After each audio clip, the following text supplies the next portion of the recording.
Hey everyone, it's Charlie Morgan here and welcome back to another training video.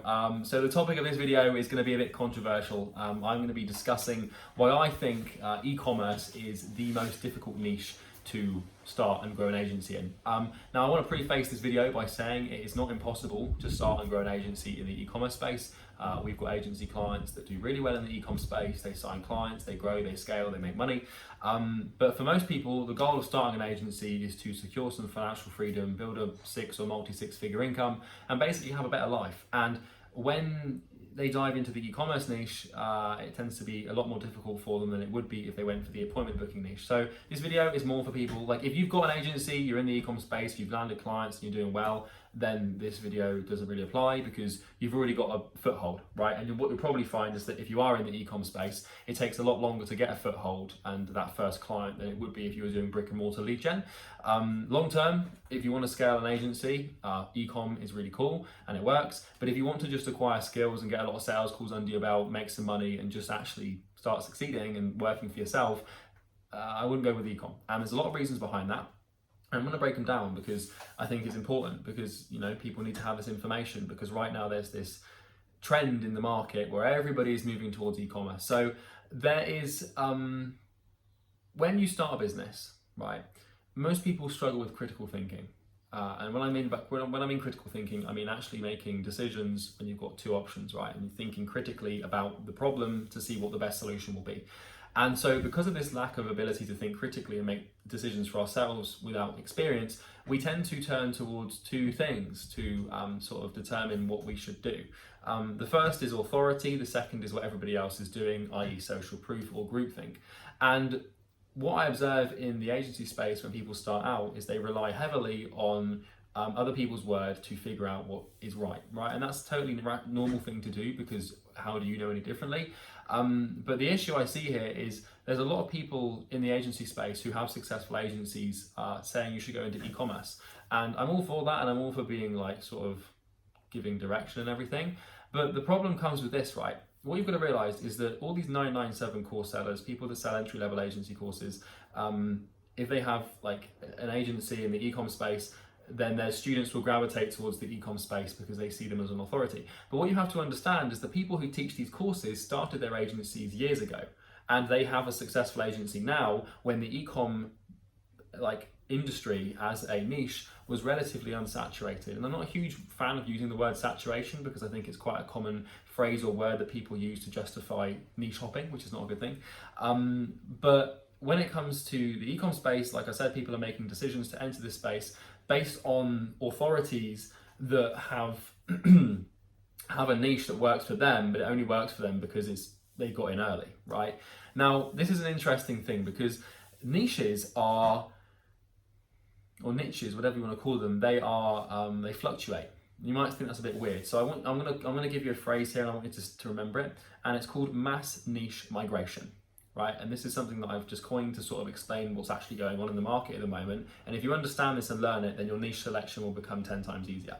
So what I want you to imagine is that each niche, whether it's gyms, lawyers, accountants, dentists, e-com beauty, e-com hair, whatever it is, I want you to imagine that each niche is like a massive field in an African plain, right? So you go over to Africa, you go over to the grasslands, and each niche is like a big field, right?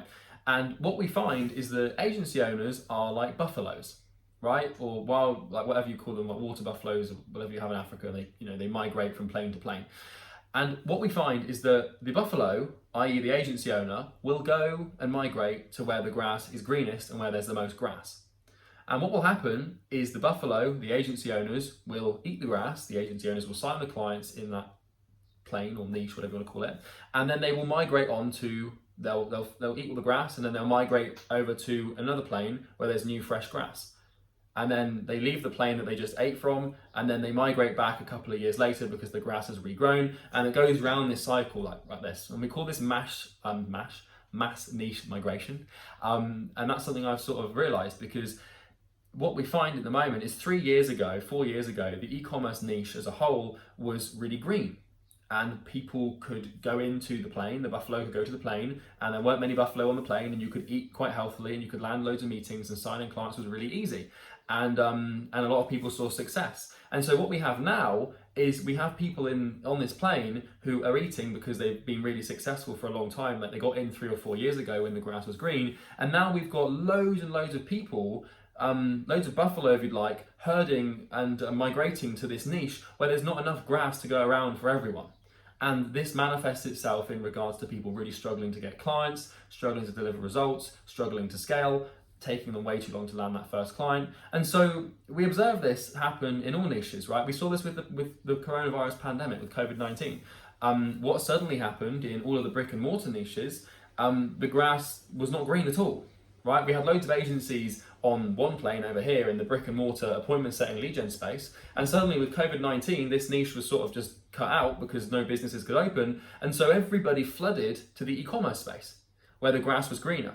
And now that that migration has happened and everybody's over here in the e-commerce space, the grass over here in the brick and mortar space is growing again. And so what is going to happen probably over the course of the next year or two is people are going to be in the e-com space, realize how fucking hard it is to get clients and scale, and then they're going to move back over to the brick and mortar niche. And then that will happen again, and there'll be a big migration back over to brick and mortar as businesses open up with COVID-19 going away. And then a while later, it will go back to e-com. And I think what we're going to observe over the next decade of SMMA and agency marketing agency space is there will be this constant mass niche migration between online, e-commerce, and brick and mortar local businesses lead generation. And these are the two fields of thought that people operate between. And I think that what will happen is the agency market as a whole will fluctuate between one and the other depending on what's most available. The reason that e-commerce is currently the hardest niche to scale in is because the grass isn't very green. There's too many buffalo and there's not enough grass, right? And that is the definition of oversaturation. Now, however, what I will say is the e-commerce space is growing by 23% year on year.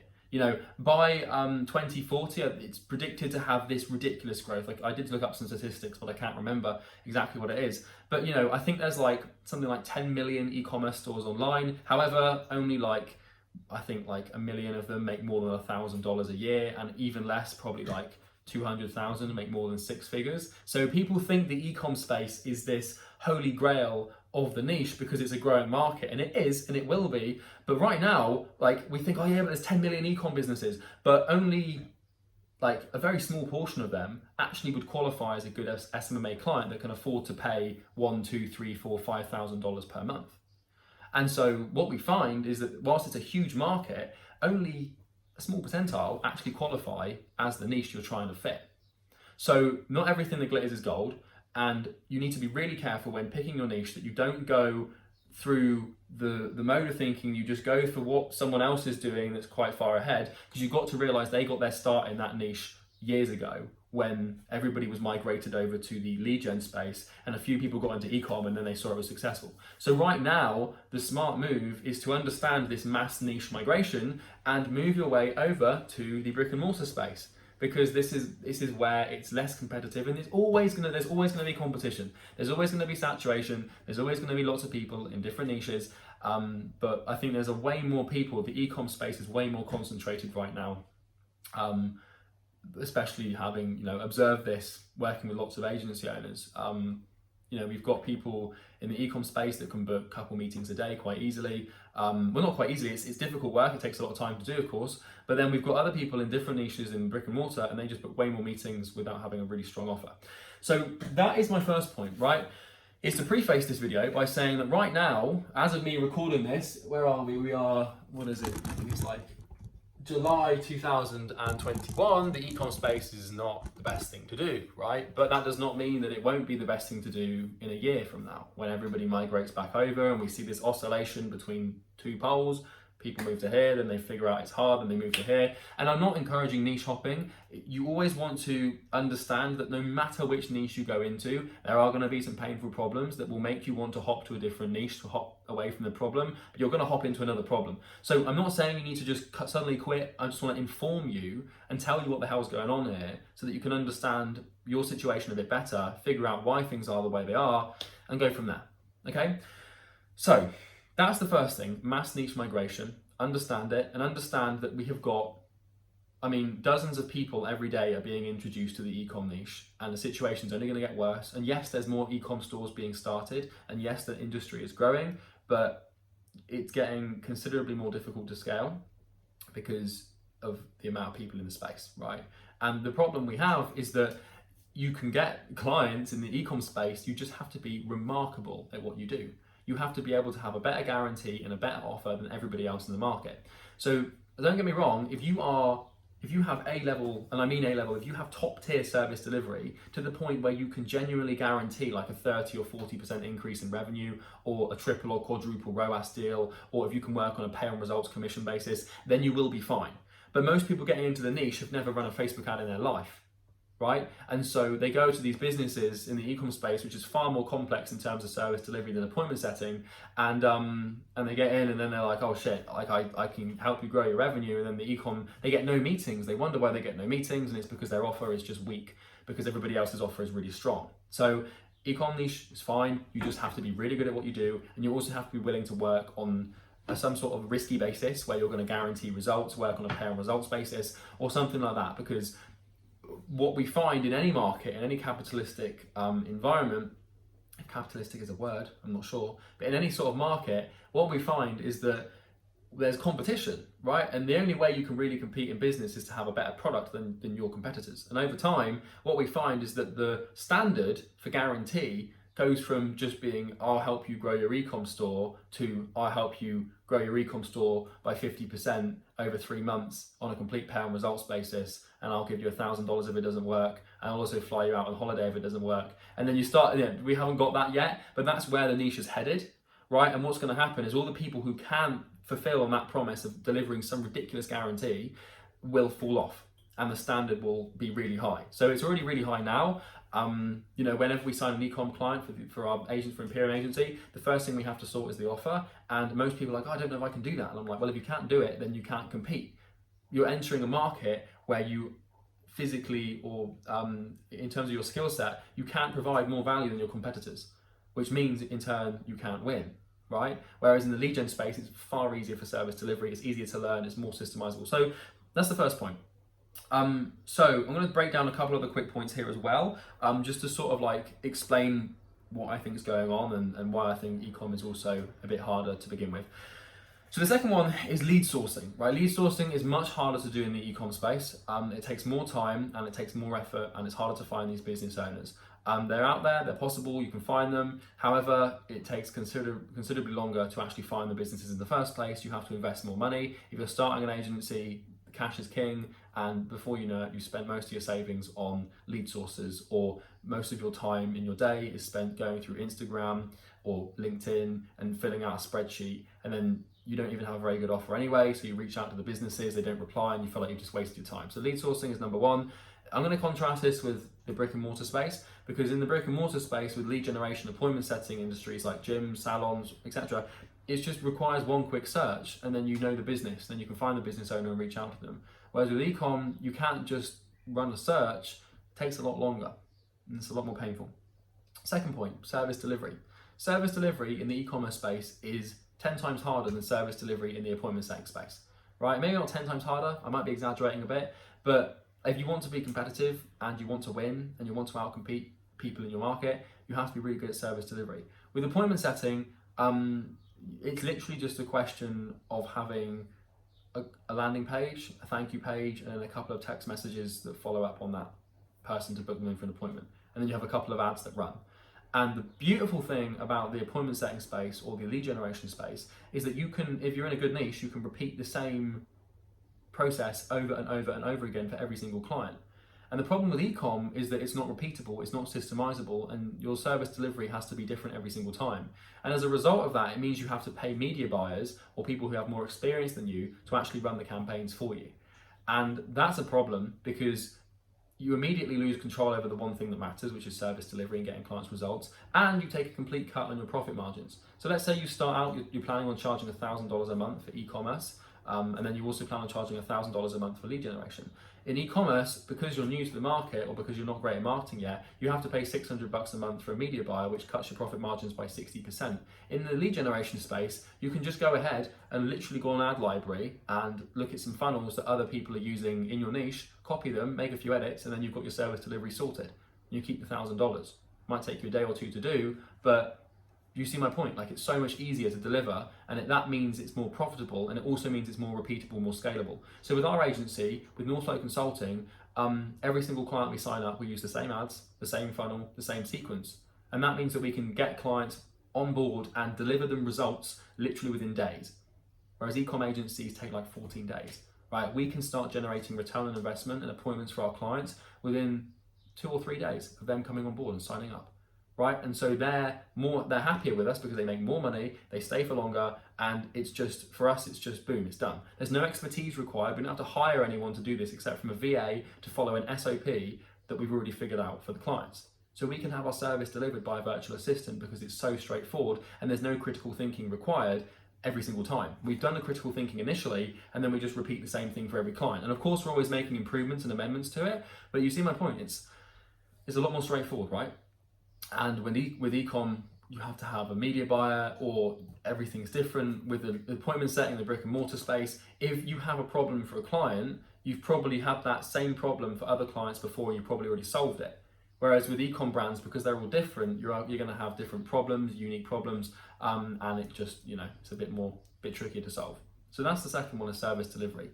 Not to mention all of this shit going on with iOS 14, tracking, and Facebook ads in general. Like, it's proving extremely difficult to actually do anything on Facebook ads right now. You're going to have ad accounts removed, shit's going to get banned. It's just harder, right? Whereas with lead generation, you can just literally run a Facebook lead form ad and then connect it with a text campaign, and the client will be quite happy, right? There's a bit more that goes into it than that, of course. It's not as straightforward as I make it sound to be. But my point is that once you figure out how to do it once, then that's it. You don't have to refigure it out every time you sign a damn client. So that's delivery. Third is scale.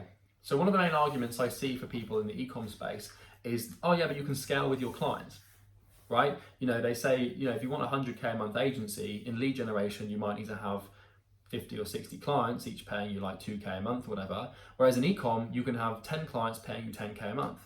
Now let me break some news to you, right?